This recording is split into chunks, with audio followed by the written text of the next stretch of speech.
problem like it wouldn't cook up or something. I think I did try it. Yeah, you said you were going to. Yeah, and I think there's some recollection there. Yeah. Let's try it again. Yeah. Long time. Because they had given it to us for 3 months, so we found another one. But the people who are there right now have extended this stay. So for 10 days we are home. So we'll be going for 10 days. Okay. Thank you. So if you stop at a light and see us on the side. God bless, please. You're funny. Just keep trying. Keep trying.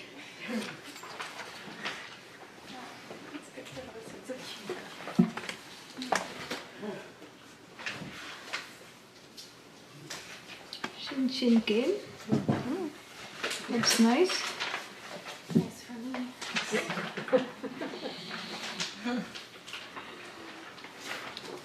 Om Sahana Bhavatu Sahanau Bhunaktu Sahaviryam Karavavahai Tejasvinavadhitamastu ma vidvishavahai.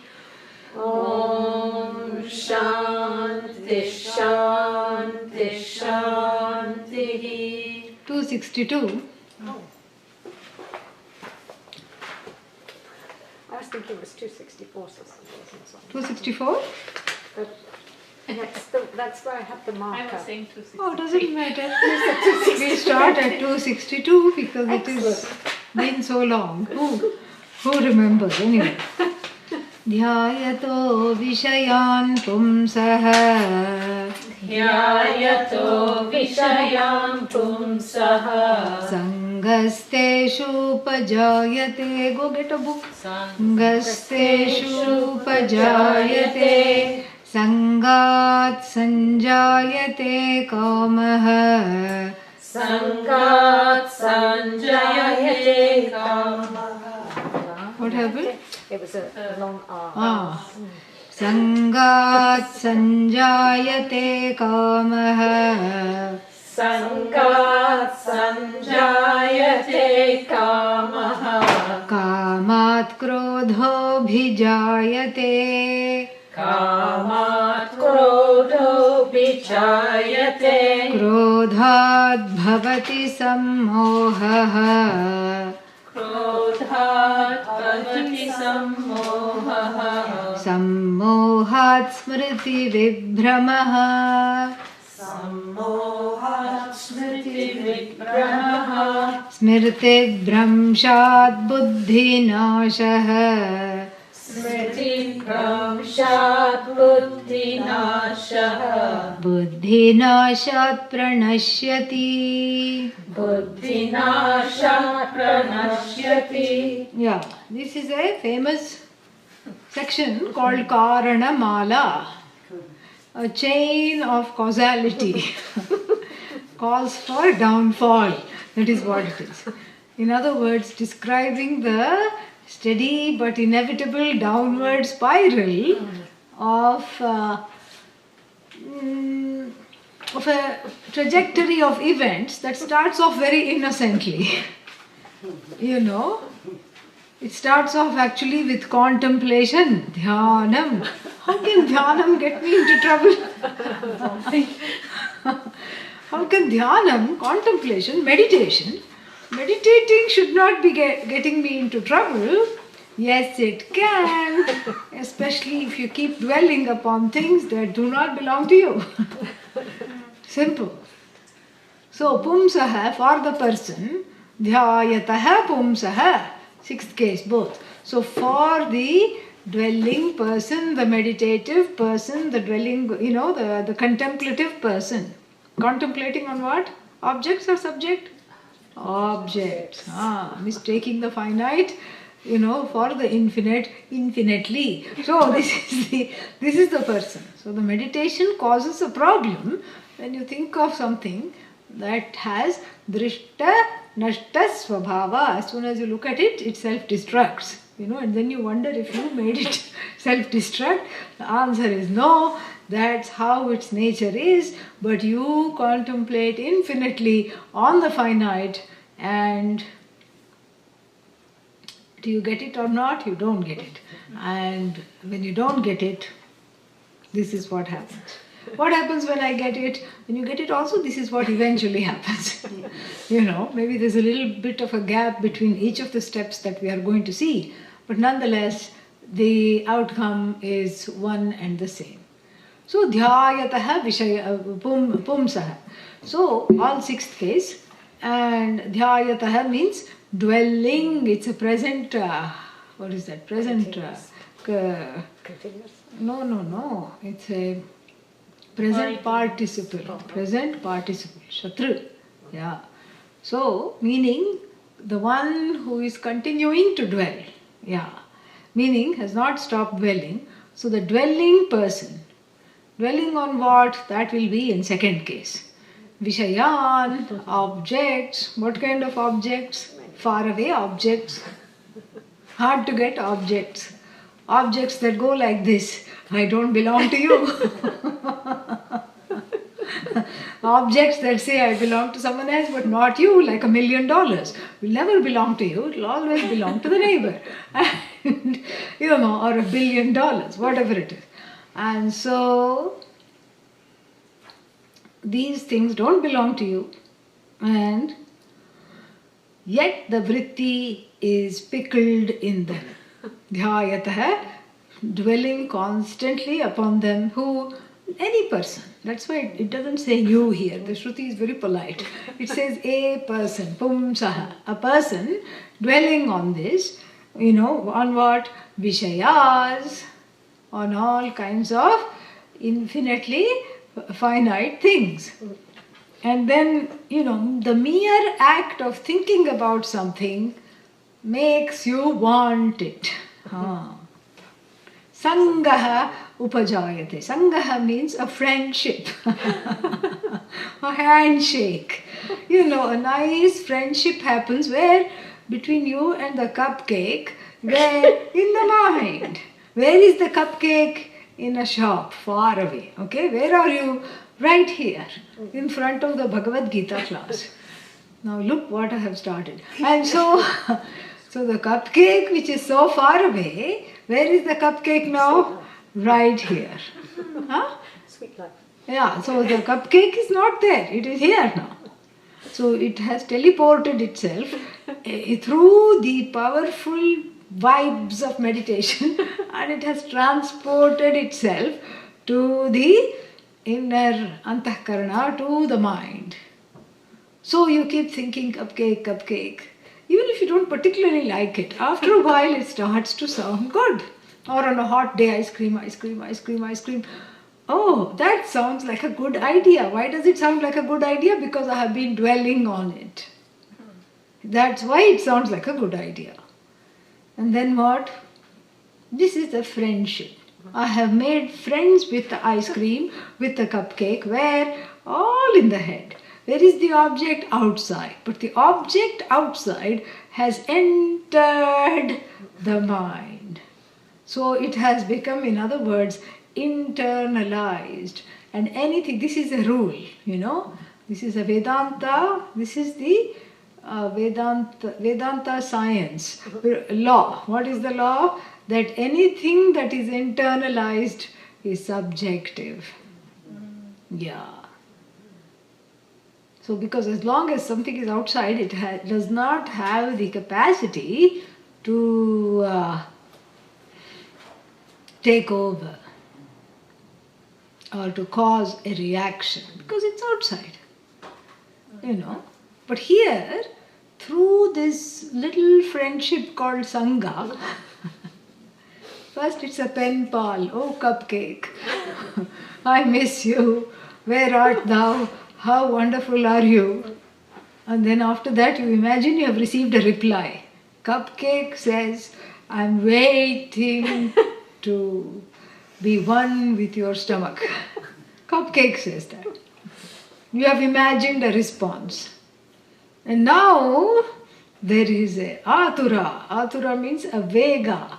There is a, like the pressure is ramped up. Now you're pursuing the cupcake actively. It's a one-sided love affair. Cupcake doesn't love you back. It is just sitting on a counter. This is what it is. It's all this, whatever is in the head is one-sided. Whether it's inert objects or relationship with sentient things. It's one-sided. You imagine things. And this is why people also anthropomorphize their pets. The dog, the cat. What do they say? He's looking angry. Poor thing looks as it looks. He's looking grumpy. Oh, he must be mad at me. You know, why do you think that? Well, I forgot to feed him for 2 days. Naturally, I mean, if it's a carnivore and it looks at you, it will start thinking of you as food, objective. But subjectively, I start thinking, he must be mad at me. Oh, he looks guilty. He doesn't look guilty. He saw the rolled up newspaper in your hand. So he went into a submissive position years back. He did a Sashtanga Namaskara. That's what he did. He's not looking guilty, because 2 minutes later he's going to do the same thing that you asked him not to do. That's how it is. He is, he's afraid. This is what Adi Shankara also said. Long ago he said, if you approach a cow pen, with a stick, raised hand, in the Taittiriya Upanishad this Bhashya comes. And the cow also does Anumana and Arthapatti. And the cow infers, bad man. And the cow runs away. And if the same man after a little while comes with a little, bundle of hay, then the cow says, good man, and goes towards. You see? So this is, so the cow is also having its own adhyasa. But this whole section is about not about the objects. You can have a relationship with the object, but it's the overlay of your superimposition of what that object is going to do to you. That is the problem, and that is what is being discussed in 62 and 63.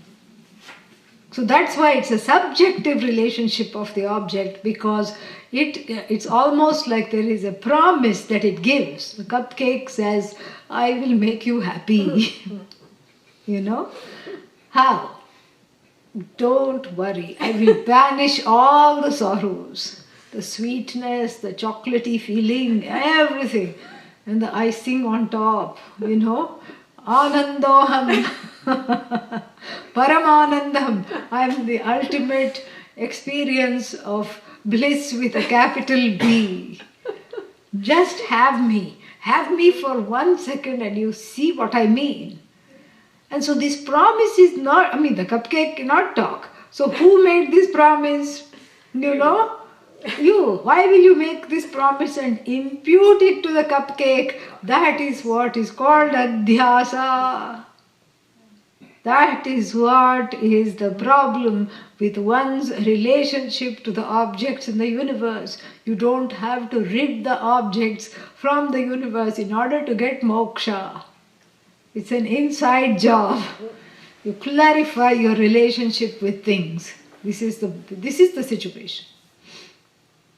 So, this subjectivity comes because I'm looking for Ananda, correct? I don't know I am Ananda. Therefore, I'm looking for Ananda. And Ananda must be in the things I like, such as chocolate and sugar, and, very nice combination. And a lot of refined flour, seems good to me. And when I eat it, this is where the Anumana comes in. So previous experience showed that when I ate it, I had a nice feeling for a little while. Even the significant other failed to bother me. So that's a very... that ranks high in my opinion of all kinds of medicines, And so, therefore, this was nice. Of course, after that I also got a stomachache, but I blocked that out. I only remembered that there was a positive, nice thing. And then soon after eating it, and all the things came to rest. There was Shanti. There was oneness between me and the cupcake, of course. And in that oneness, I just felt like singing bhajans, even though I don't know how to sing. So this is a lot. Mukam karoti vachalam. The tongue-tied started to become an orator like this. So where did I imbue the power to the object? This is a simple case of Shobhana Adhyasa. Poor cupcake. It simply is, okay? It simply is. But I have imputed upon the poor cupcake a lot of hopes. I have built up hope that this is why it's called Karanamala. It is the cause of my Shanti. It is the cause of my happiness. It's the cause of my little escape. So cupcake, and you replace cupcake with any other, medicine of your delight, personal delight. Retail therapy, and what else? Any other things. People say, oh, I don't like chocolate, I like something else. Whatever it is, replace. So that object becomes subjectified in two ways. One is through this mechanism of overlaying my own hopes and fears upon it. So it's a case of psychological transference. And the second thing is, it is standing in for the subject that I don't know and I'm really in search of. In that way it is subjectified. So therefore what happens? Dhyayataha pumsaha sangaha upajayate. Smile. You think of it, invariably a smile breaks out, even on the saddest face. Wow. And then what? That's the friendship, the memory of the friendship, of the last encounter, of a close encounter. And you say, I had your little brother last week and you are looking very good. And now I'm going to have the sister. Wonderful. And why sister? This one is pink in color, that's all. And then what happened? Sangat sanjayate kamha. First it was just a fancy, a friendship, like when you meet somebody on the road, you're walking, they're also walking, but you say, how do you do, how are you, hello. They say hello back. After that you don't expect to exchange Christmas cards.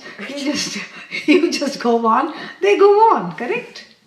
Yeah, but after that little nod and handshake, this is an invitation to take the relationship further. Because that nod and the handshake is just a free-floating fancy. FFF. And what is the free-floating fancy? Wouldn't it be nice if I had ... Nothing wrong. It would be nice, but it ain't here. So deal. No. How can I get it? Next question. Because the more you dwell on wouldn't it be nice, and then you say, oh cupcake, I miss you, and then you start writing poetry, ode to cupcake. Why not? Keats wrote a poet to an urn from Greece, ode to the Grecian urn. So why can't I write ode to cupcake?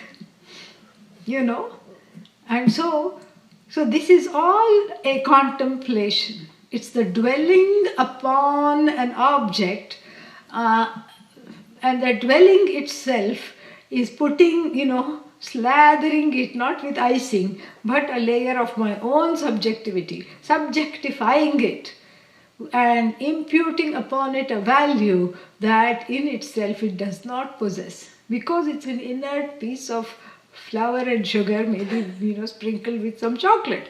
That's all it is. It's not.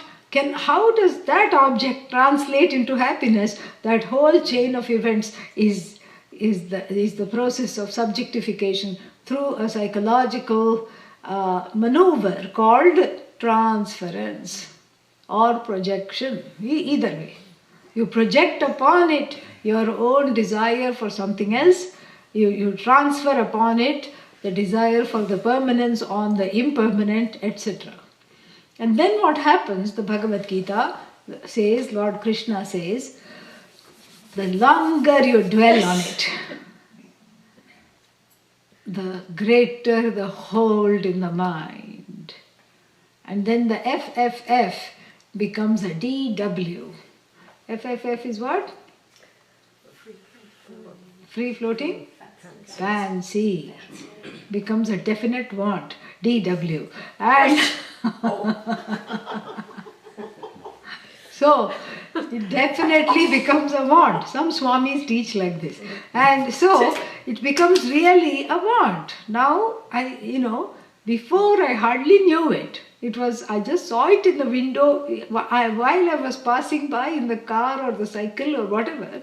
Or I just got a whiff of some fragrance of a nameless baked goods, doesn't matter. And now I have given it a color, I have given it a size, it's a big cupcake, and I have given it a color, I have given it a form in my head. And it's like people who, what is that they do? The text, yeah. They meet online and they're afraid to meet in person, yeah. And sometimes they'll have a relationship online for 1 or 2 years. And then when they meet, they are in for a horrid shock. Because each one has used a false profile. You take somebody else and then you put that person's face. And then you go behind in your own room, you just, in anonymity, you keep typing to the other person. And then when the meeting day comes, you run from one another. So you are happy thinking, I have lied, but this person must be true, but they have also told 2 lies if you have told 1 lie. This is what it is. So it's here you're hiding behind your own imagination of the person becomes more dear to you than the person themselves. That's why people who meet online are terrified of meeting in person because they have to dismantle everything they thought. So in other words, they're not in love with a person. They're in love with their own image. So here also, it's not the objective cupcake, but the subjective experience of what it can do for me. That is what has turned the fancy into a definite want. And it's a want that has horsepower. The 5 horses standing for the senses. It's a 5 HP horsepower want. I have to have. So I want translates into I have to have. And if you look at teenagers talking, I can't live without it. What do you mean you can't live without it? No, I can't possibly live without it. I have to have it. Right? It's not there. It's not yours. It belongs to someone else. Like money. No, I have to have it. Like the aforementioned $1 million. It's just a slight inconvenience that it belongs to someone else, but that will be soon taken care of. Tell me when they go out. That's all. I have to have it. So that have to have it, Anandagiri says something very nice in the Tika, and I'm going to, explain it to you here. He says that, Mama amuna bhavitavyam bhoga ichha vegaha. So by me this has to be experienced. By me this has to be had. I have to get this. So vegaha means the pressure. Pressure for what? Bhoga ichha. The desire to experience it becomes the desire, turns, like a horse, like an elephant. So in the olden times they used to do this. In the war time, in the night they would send the sentry over to the other side with some local toddy and mix it into the swill of the elephants. And so the elephants would all be drunk and they would go like this because the kings are riding the elephant. And so if the elephant is toppled over and the king topples over, the kingdom is gone. So the elephants would all be drunk and couldn't see forward, backward. They would just trumpet and the horses would be neighing because the horses are afraid they'll be trampled.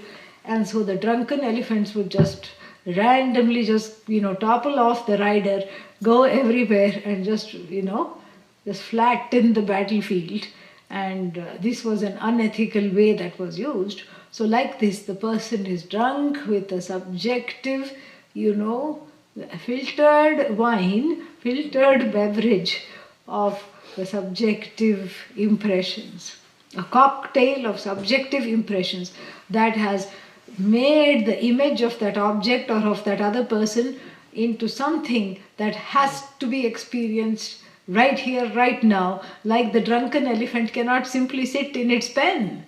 It has to trample on something. It has to have a few people to trample upon and a few more animals, then only it is happy. Because it can't help itself. Here also, mama amuna bhavitavyam iti bhoga ichha vegah. So the desire that has departed me, meaning what? It has overrun me. Before, the desire was a nice, comely little thing in my hand. Now it has become Frankenstein, King Kong, whatever you want to this thing. Yeah. It has become bigger than me. So the object has got a subjective, the object has been subjectified, and then the fancy has turned into longing, and the longing itself has strings attached. Without it, I am not okay, and that along with it only I am all right. And then what? It has horsepower. It's running away and taking me with it. In other words, I have become a slave to the desire. In the words of the Bhagavad Gita that we have seen before, the non-binding fancy has become a binding desire. It is binding me to follow it. So this is what? Sangat sanjayate kamaha. And this kama, because of that vega, becomes what? Krodha. Krodha means what? Anger. How does desire turn into anger? Because someone says you can't have it. Simple. An obstructed desire turns into the anger. All anger is because I couldn't get what I wanted, including my way. That's what it is. If you really look when anger comes, this is the reason. Otherwise, what's the reason to be angry at someone? They didn't listen to me. See, I didn't get my way. They didn't give me what I wanted. They dared to argue with me. Why shouldn't they argue? They felt like arguing, they argued. No, but I'm right. If I'm not right, I should be made to feel that I'm right. So all these reasons, the desire soon, deteriorates into anger. Sammohat, what happens? Because of that krodhat bhavati, krodhat bhavati sammohaha. Muh becomes mohaha, and muh becomes mohaha. So therefore it's a masculine noun. Sammohaha, nice delusion. Wonderful delusion, the best kind of delusion if you want, get angry. Anger leads to the topmost delusion. And what kind of delusion? The delusion of what's that? Of nitya vastu. What is viveka? But all that is gone. The viveka goes away. And sammohat smriti vibhramaha. One's priorities in life are forgotten. That I'm a student of Vedanta is forgotten. That's the first thing that's forgotten. That I have really put so many years of my life into this. I really want this knowledge is forgotten. And so therefore what happens? If that's forgotten, what else is left? So smriti vibhramaha. And smriti vibhrama also means that the goals and ambitions in one's life, whether they are Vedanta goals or non-Vedanta goals, those are also gone. Self-destructive, smriti vibhrama. Because if I don't, I get into that place of self-sabotage. Because I've forgotten what this is all about, why I'm here. What do I want in life? What are the values I like? What are the things, I want to have? And then, when the smriti goes, smriti bhramshat buddhi nashaha. Need I translate? Smriti goes, smriti and buddhi are great friends. Smriti goes, buddhi says, I cannot live without smriti. Smriti here means the correct remembrance of who one is, where one is headed, what one desires, what one wants. When the smriti goes, buddhi says also bye-bye. And when the buddhi says bye-bye, one can say woof woof, that's all. Or meow, that's all. One is as good as an animal. Not to insult animals, because they are really fine. Yeah, meaning that free will is not there anymore. One is as though programmed. If you told a monkey, would you like, we are evolutes of you, would you like to evolve into us? They will laugh. Yeah. They will just laugh and say, no, thank you, we are better off. Look at what you are making of your life. So this is a kind of a wrong and a bad trajectory, a trajectory that one has, it's a universal trajectory that one has at some point or the other in one's life experienced, if not to the fullest capacity, to a little baby capacity. I won't play if I can't have my way. I'm going to take my toys and go home.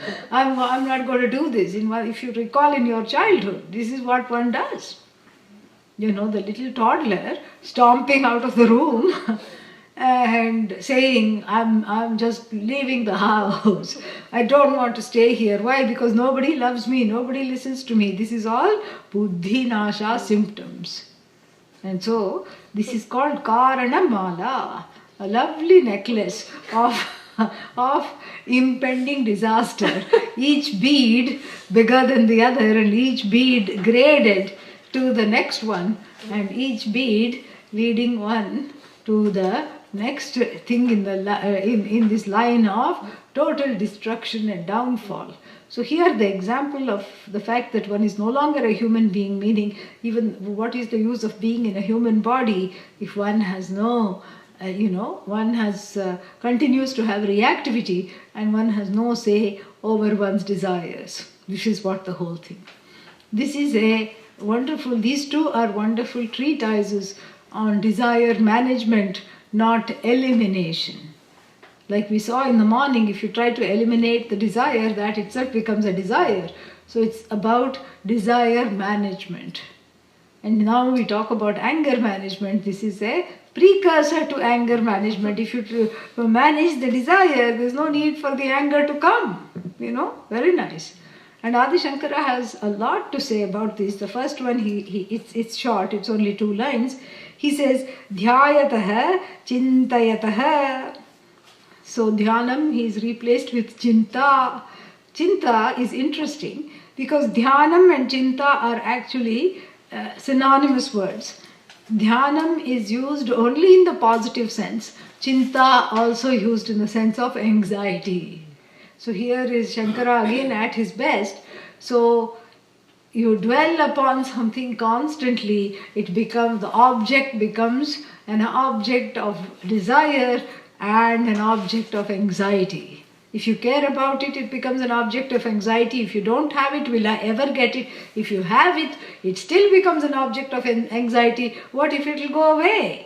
Either way, one cannot win. So therefore, he uses dhyanam. He could have said nididhyasanam, but he doesn't, because that's also from dhyana. Here, that dhyai, that root verb dhyai plus anam, it is lut, and so this dhyana is replaced by chintayataha, chinta. Chint also to contemplate, 10th conjugation. But it's, like I said, the word chinta also has a little bit of the negative, tendency there. And so here it's a dwelling. We don't need to call it meditation or contemplation. It's a relentless dwelling upon an object which converts it from a free-floating fancy to free-floating anxiety, an object of anxiety. Correct? And so, then he says that, and Vishayan Chintayatah. So, what is the person dwelling on? Vishaya. So, what is this, Vishayas? He says, Shabdadi Vishaya Visheshan Alochayatah.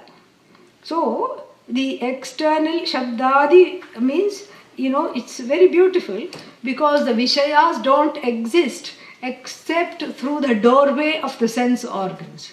Shabda, Sparsha, Rupa, Rasa, Gandha. Shabda, sound. Oh, what's that track? It sounds good. Let me Google it. Let me have it. Some music. Or what passes off as music, A hit song. What is a hit song? A song that you feel like hitting yourself after you hear it because it brings out the worst in you. That's the hit song, okay? So, like for example, a hit song, Shabda, how do you come to know about it? Because these are the pathways, these are the gateways for the world to enter this conditioned jiva.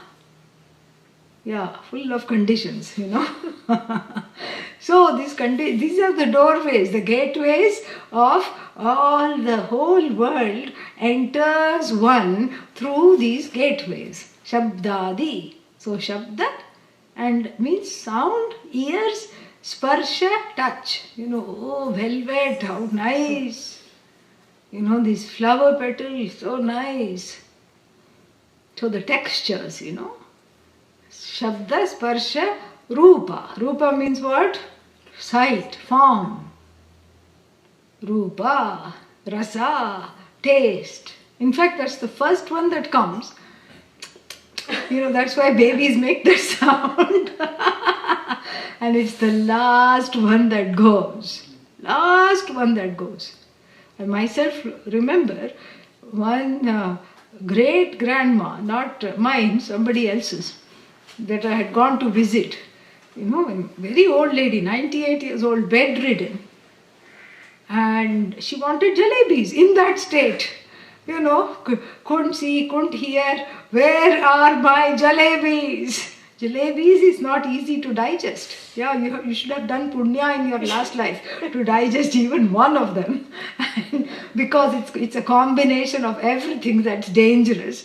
So it is refined flour with lots of, supposedly food grade orange color, and then you have to take their word for it, and then what, and then water, and then and a triple string sugar syrup. Triple string means it's like a quicksand. Yeah, you can anything that falls in the sugar syrup, no hope for it to come out. Yeah. And then a lot, did I forget the main ingredient? Lots of hot oil and a little pipe. And you make a little squiggly in the hot oil and then you flip it over until it turns bright orange. And then you put it in the sugar syrup on a stick. And then you keep, going bathing it in the sugar syrup. And this is a breakfast item in Punjab. Yeah. You eat about half a dozen of it and down it with hot milk. Even like I said, even to eat one, you should have had some good karma from last life to be able to digest it. Correct? Mm-hmm. Yeah. So this kind of a, this kind of a situation is that, the alochayatah. So this is the taste buds for that grandma. She was, instead of taking Ramanama, the alochana was what? Jalebis. And she had such a grip, a vice-like grip, a claw-like thin small hand with a vice-like grip at 98. And she caught hold of my hand. Where are my jalebis? Didn't I tell you to bring them? And she remembered, This was the second time I went. The first time I went, she said, next time bring the jalebis. And nobody was about to give her jalebis. Yeah. So that the first one to come, last one to go. Even the dying person says, when is my next meal? Yeah, even the person who's dying says, what is there for dinner? That is this rasa, very powerful. So shabda, sparsha, rupa, rasa and gandha, the sense of smell. So all these are doorways to bhoga. Yes, first they are doorways to bhoga, then they are gateways to roga. That's what happens. Bhoga leads to roga, really. Over bhoga leads to roga. Bhoga means indulgence. So this is how I contact the world, because these are my messengers.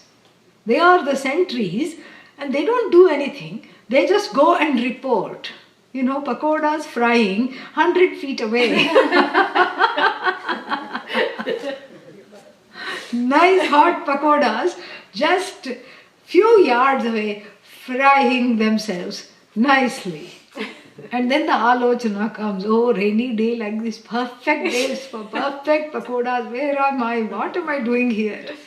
And then you go look at your, old Mother Hubbard pantry. Nothing is there. Immediately you have to go shopping. Where is the chickpea flour? Where are the vegetables? Where is the oil? Where is the salt? And you have to mix and do so much effort to have the pakodas. And without those pakodas, I just feel incomplete.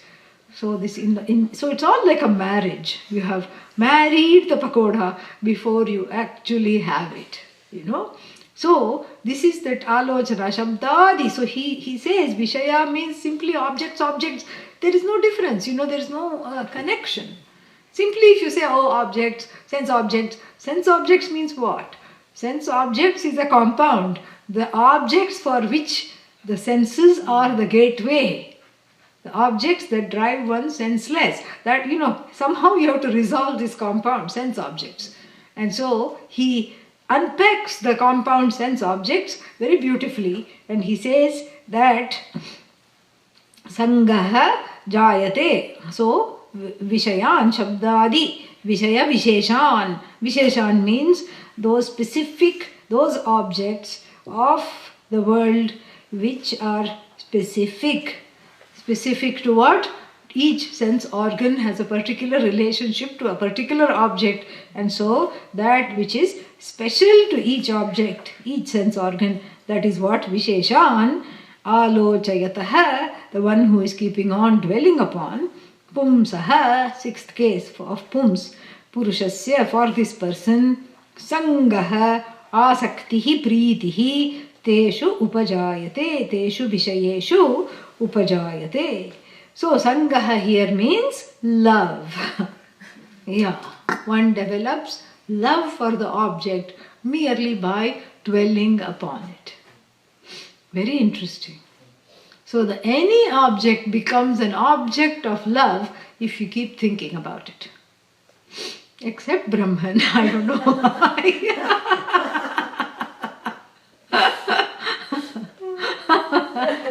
That's because it's not an object. So, no, really, like if we think of, like if you keep thinking about it, one starts wanting it. I wish it were true of Vedanta classes. I mean, I sit and say, how nice it would be to have a Vedanta class. That doesn't make me want to have a class, but how nice to have some bonda. Bonda is a, what should I say, a high class pakoda. Yes. And a pakoda with pizzazz is called bonda. And so how about a nice bonda? Immediately the mind goes, yes. How about a nice sizzling Vedanta class? Can take it or leave it. Mostly I leave it, And this is the sad part, Pare Brahmani kopina lagnaha. Nobody is interested in Brahman. Yeah. Why? This is what it is. Balastavat krida saktah. The child is engrossed in its toys. The adult is engrossed in whatever, And then the adult, when you go, the young adult is interested only in the other young adult. And then what? Tarunastavat taruni raktah. Vriddhastavat chinta magnaha. See, the word chinta has come. The elderly person, 98-year-old, is fixated on jalebis or is anxious. What will happen to me? How will I die? After I die, will my children get along? And will they, distribute the property exactly as I told them? Where did I hide the $10,000? Which part of the yard do I have to dig up? Do I tell them to dig up? Because when you dig something and put it in, it sounds easy. After you cover it up, very difficult to get it back. Unless it has some GPS inside, So, very difficult, because even though you have marked the spot, the earth shifts, Yeah, little rain, you have put a stick over it, that stick has long gone, and along with it the memory of where it was. And so the elderly person is obsessed with all these, worries. And then as a result, Pare Brahmani Kopi na laglaha. Everybody is fixated on something or the other except Brahman. And ironically, Brahman is the one to fixate oneself upon, as we saw, to fix one's attention upon, like the arrow towards the target, as we saw in the morning, talk. And so here it's like the irony of it. One goes for what pleases the sense organs. Just the Nama Rupa attracts. What is in it is Brahman anyway. Yeah, Brahman doesn't attract because it is you. In fact, it attracts, but you fall for the Nama Rupa. One falls for the Nama Rupa. So that's what he says. Teshu Vishayeshu Asaktihi. Asaktihi means a kind of a sanj. Sanj means Asaktihi. Sanj, the same thing. Sangaha asaktihi, to sanj plus ghanj becomes sangaha, and asaktihi, that's a feminine word. And so asakti means same thing, a kind of an association, an inclination towards the object. Vishayeshu, towards those objects, upajayate. So the inclination, leaning towards that object, feeling that I cannot live without it, is born. Then, from this Sangha, what happens? Sangat pritehe sanjayate samutpadyate kamaha. And he says kamaha is Trishna. Trishna is not Krishna. Yeah, Trishna means longing. Yeah. So the desire turns one into a helpless creature, a slave to that longing. And when you long something for a long time, it just gets more and more attractive. That's why the people who meet up on these sites, the social media sites, they'd rather not meet in person. They keep on continuing as it is because they don't want to be disappointed. And disappointed they will, because what they are in love with is not the cupcake or the person who is called a cupcake, but their own idea of them. Yeah. And this goes all the way up to religion. One is in love with one's subjective projection of what one considers God. So that is what the whole thing is. And it's subjective all the way. So samutpadyate means nicely, it is born what? Longing. So now the deal is sealed along with one's destiny here. And what is the deal? With the object. So now I have a pact with the object. First it was, I will try to get it. Second, it is now I can't live without it. Series of cause and effects after that. Then he says, kamat kutaschit pratihatat. So pratihatat kamat, both are in fifth case. Kutaschit krodha abhijayate. So for kutaschit means by some reason, because of some unknown reason or whatever reasons, pratihatat means a killed kama. If the desire is killed, it turns into anger. It's like Rakta Bijasura, there was one Rakshasa. One drop of his blood, two of them would come up. Kama is like that. One kama leads to 2-3 other things of longing. So first pakoda, pakoda, pakoda, pakoda, pakoda, then you see it evolved, bonda, bonda, bonda, bonda, it grew. And are you happy with just bonda? Well, a little chutney on the side would be nice, a little dipping sauce. And what is bonda without chutney? You need something chatpata. Chatpata means something nice and, spicy.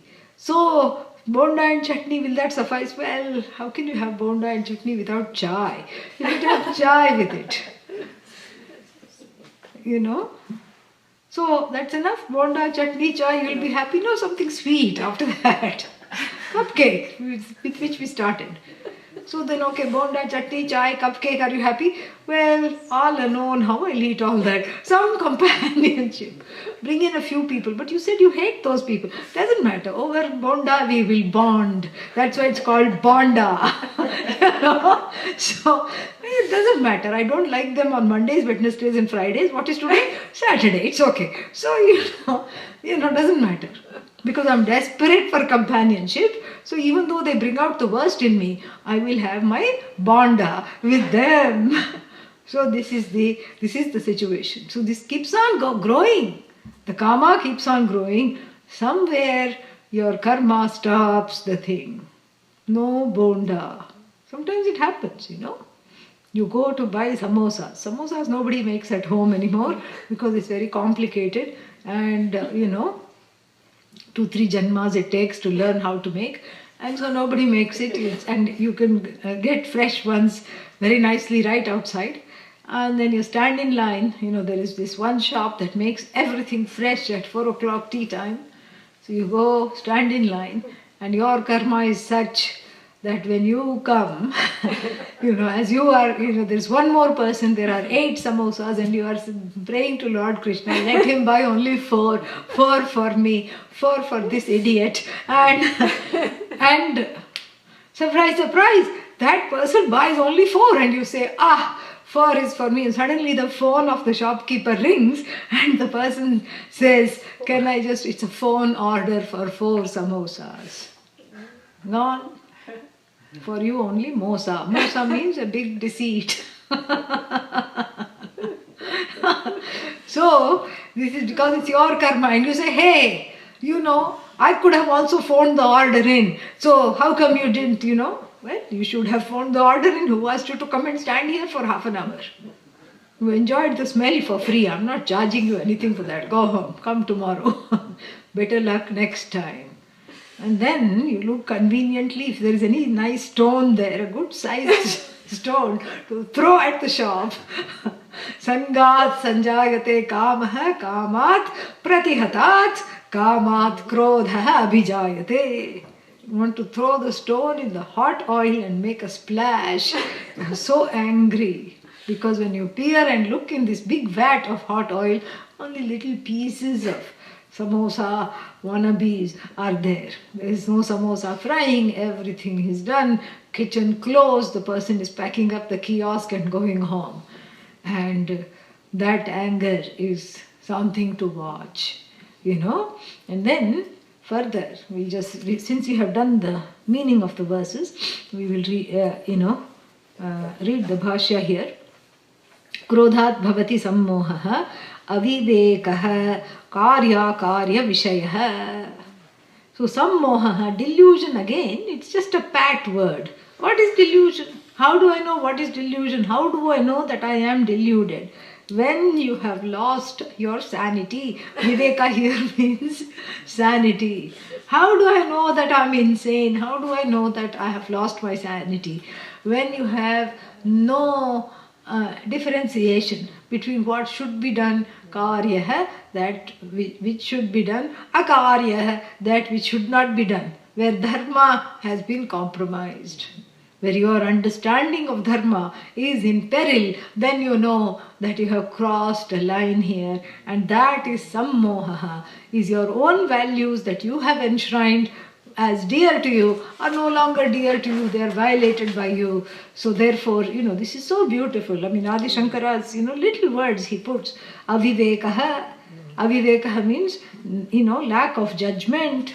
With what? With regard to, karya and akarya. Karya, akarya yoho. yasya avivekaha, vivekarahityam, vivekashunyata. Karya karyoho vishaye yasya, vivekashunyata means the total absence of viveka with regard to what needs to be done and what must not be done.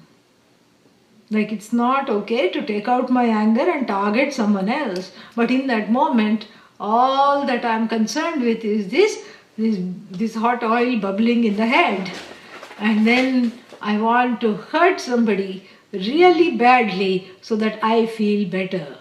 Do you feel better when you hurt somebody? No, not really. But in that moment, that pain is so much that I want to put it on someone else. And that pain comes out in the form of anger. The pain of not having my wants met, not the needs, wants and desires. And so, that's what he says, karya akarya vishaye, avivekaha. So aviveka with regard to what should be done and what should not be done by me. And Adi Shankara peppers it with one more sentence. Kruddho hi sammudha san, kruddho hi san sammudha gurum api akroshati. So how bad can this, can this disease get? It gets so bad that you yell at the guru. The person, sammudha, the deluded person, yells at the guru. Who yells at the guru? No one. Why? Because the guru is not in competition with you. And the guru is not obstructing your desires. In fact, the guru is interrogating the desiring person and is helping. The guru is a hitakari, is beneficial. The guru is never inimical to you. And if such a benign entity one can yell at, that shows, what to think. So that's why people say, I fired my guru. You never hired him or her in the first place. Why did you do this to me? Why did you teach me Vedanta? Now I can't enjoy a movie. All because of you. It's all your fault. How is it my fault? Obviously there is a transference there. So I don't even look behind or look back or forward. There is no viveka. And I go to the guru with a battering ram. And get, and akroshati means, get really angry with the guru. Because I see the guru as even the guru, someone who is not in the line of, in the firing range at all. Because the guru is not doing anything to me. But still, I subjectively think that the guru is also must be someone who is stopping me from getting what I want. And the guru is keeping me, the guru is wanting me to get moksha, but I love samsara, therefore let me yell at the guru. So all these things, So I have seen this happen to Pujya Swamiji many times. And Guru Napi drohayati, akroshati. Akroshati literally means, curses, yells at the guru. Guru here also elders, all other things, Then what happens? Sammoha smriti vibhramaha means forgetting who you are. How does it look? How does this amnesia look like? Adi Shankara explains. Shastra, Acharya, Upadesha, Ahita, Samskara Janitayaha, Smritehe Syat Vibhramaha. So, the loss of memory, this is a severe loss of memory born of the samskara of Shastra and Guru. So, everything that I have learned so far has gone out of the window. So the Shastra, whatever the Shastra has taught me, I have forgotten. What the Guru has taught me has gone out of the window of the head. And then, so what is that? Ahita samskara janitayaha. So the loss of memory born of the beneficial Shastra and the beneficial Guru, the teaching of the beneficial Shastra and the Guru, colored by my anger. So this Shastra, Ahita samskara janitayaha. So janitayaha means that which is born of a beneficial samskara. So the samskara of the Shastras is beneficial. Samskara here means the impressions that it has creates in the mind, in the evolution, spiritual and emotional evolution of a person. The impression that creates is a very positive, samskara, and that positive samskara is gone because I start yelling at the Guru. And then such a person, the memory does not come. He's going to say this, the memory, smritehe syat vibhramaha bhramshaha smriti utpatti nimitta praptau anutpattihi. So even when there is an occasion to remember, the memory doesn't come.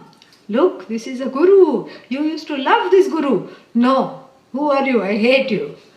Remember Vedanta, Shama, Dhamma, what's that? Shut up.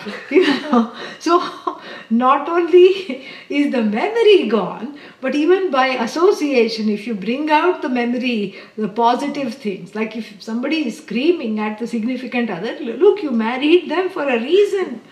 You really love them. Oh, shut up. I feel like throwing something at them and I'm going to throw it at them. So even when there is an occasion to remember, that's what he's saying.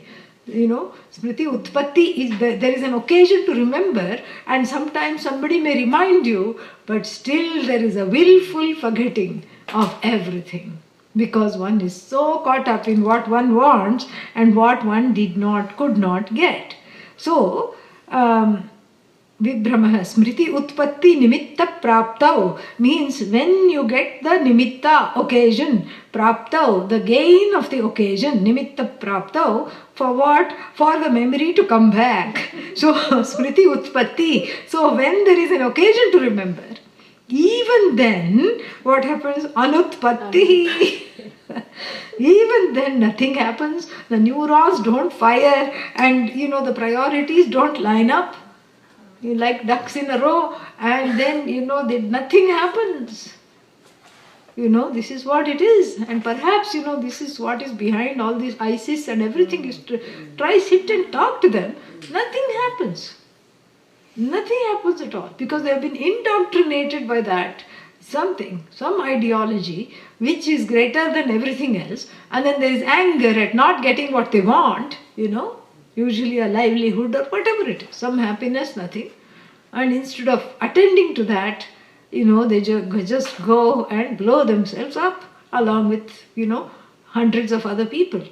And so this is something that is even when, when that person, that man who killed all these people in that Florida, his wife told him, don't do this, please don't do this. Repeatedly she told him. She tried to remind him, this is not something to be done. Did the memory come back? No. This is what it is. When one is in the grip of anger and delusion, even the memory of who I am, where I am headed, and doing by this one act, I am going to lose everything that I have worked for, does not strike the person.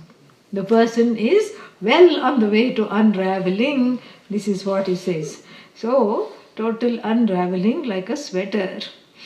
And then,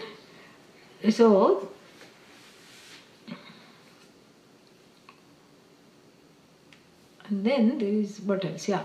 So, tataha smriti bhramshat buddhehe nashaha. Tataha means thereafter. What happens after that? Smriti bhramshat, after the smriti goes. Smriti here means the memory of who one is, where one is headed, what one's priorities are. When that goes as a result of delusion, the whole buddhi says bye-bye. And then what happens? How is that characterized? He explains, karya, akarya, vishaya, viveka, ayogyata. Ayogyata means incapacity of the buddhi with regard to what to do, what not to do, who to direct the anger at, who to not direct the anger at, where to go, where should one not go. Antahkaranasya, so the whole antahkarana along with the I notion is compromised. Buddhehe nashaha. And this should be understood. Anandagiri says, he points out here that as an effect of repeatedly giving into kamas, dwelling upon and giving into kamas, and letting the desire run your life, what happens is that it compromises your own value system, and along with the buddhi, it is totally compromised. Buddhi nashat, bye bye, pranashyati. Pranashyati means is nicely destroyed, totally destroyed. Pra means totally, fully destroyed. How? Tavadeva hi purushaha yavat antahkaranam tadiyam karya vishaya viveka yogyam. So a human is a human. Tavat means until, as long as the buddhi has the capacity to sift between what is to be done and what is not to be done. An issue that is not an issue with animals because they don't go against the laws of Bhagavan. They are programmed. Naturally, they don't do what is not to be done. A cow doesn't have to be told. Even a hungry cow, do not eat hamburger. It may be your younger sister.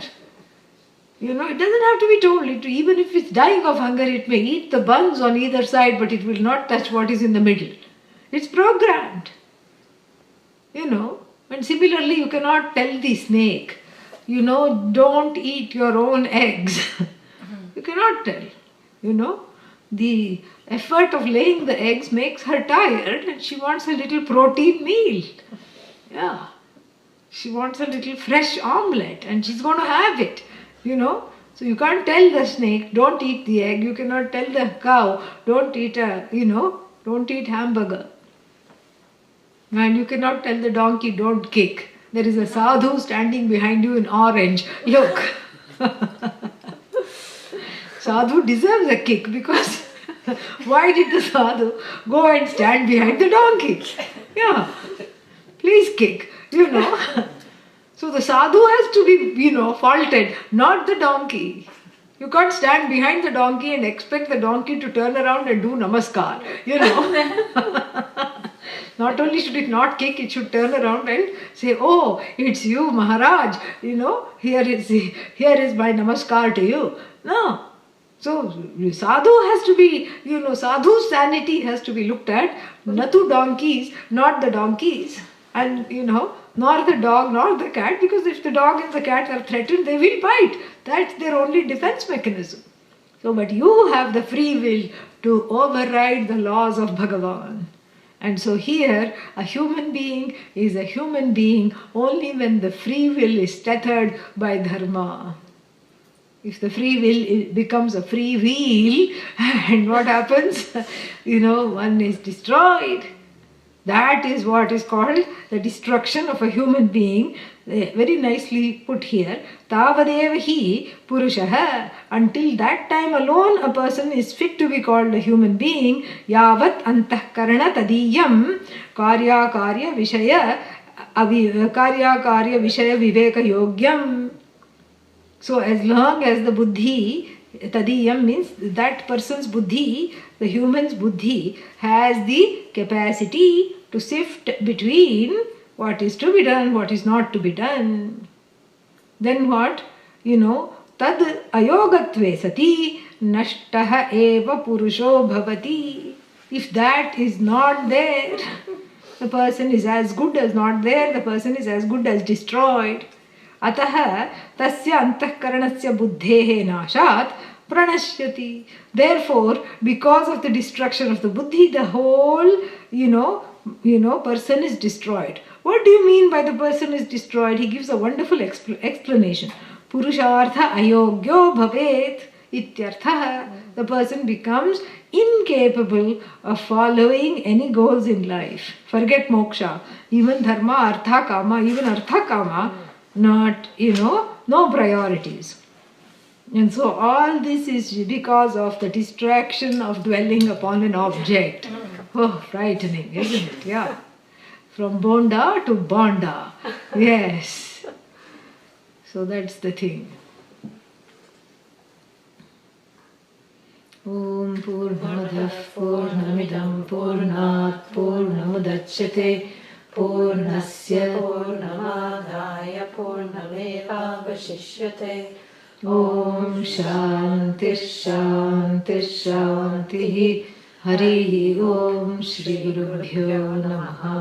Hari Om. In 2 weeks, on the 23rd at 4 o'clock, again this class will meet. Tomorrow is our favorite. What is that? Bodhasara. Again at 9:30. ठीक है.